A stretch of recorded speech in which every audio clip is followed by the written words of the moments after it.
Hello, my name is Melissa Beckett, and today I am sharing a story with you about an East Texas family. Esteban and his mom gave us permission to share their story anonymously because Esteban is still enrolled in the school district and they are fearful of retaliation. In August of 2021, at the beginning of his freshman year, on the morning of his first football game, Esteban East was suspended for 3 days.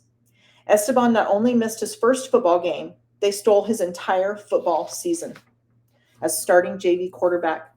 At the end of the 3 days of out-of-school suspension, the city police came to their home and told them the school had referred Esteban to the juvenile court for assault by contact.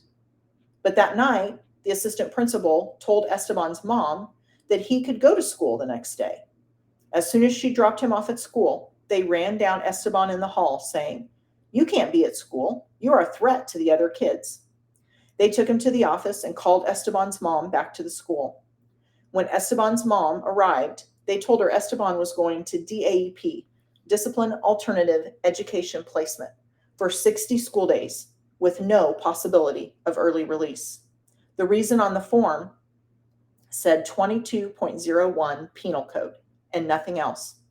Esteban had never been in trouble before.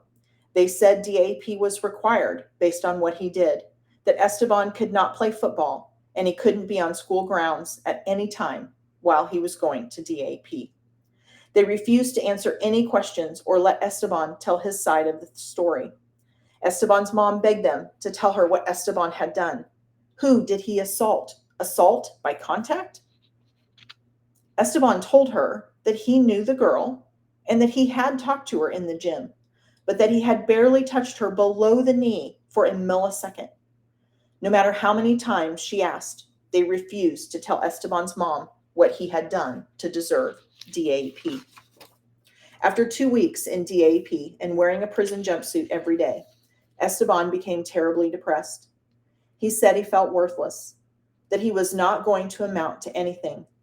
His relationship with his mom was getting really bad because she could not protect him from this. She finally told me, her friend, what was going on. I helped them through the school grievance process, and this is what I have learned. The mother of a volleyball player threatened to sue the school if someone wasn't punished for harassing her daughter. Esteban was targeted by the assistant principal and the school resource officer. They found a video after searching back 3 weeks of Esteban barely touching the girl on the leg, and then they coached her to say that Esteban touched her on the inner thigh. Finally, we got to see the video after Esteban had already been in DAP for over 2 months and had missed all of football. The video clearly shows Esteban barely touched her below the knee for a millisecond. The school refused to let Esteban's mom have a copy of the video. The girl told her friends that she lied to get Esteban in trouble, but the school doesn't care. No one else was punished. Esteban was released from DAP after serving 48 days of his sentence. The school grievance process was a joke. They lied about evidence. They kept changing their story about what he had done, and not one employee stepped up to help Esteban from this rigged system, including the school board, who refused to help even after they saw the video. Esteban's mom appealed all the way to the commissioner of the TEA. He refused to help, saying that he did not have the authority to help because according to Chapter 37 of the Texas Education Code, decisions by a school board cannot be appealed, which means they cannot be challenged.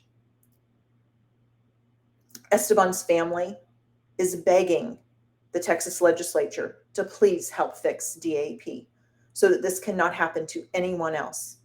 And please support enforcement options that are not associated with the school, that are not associated with the TEA.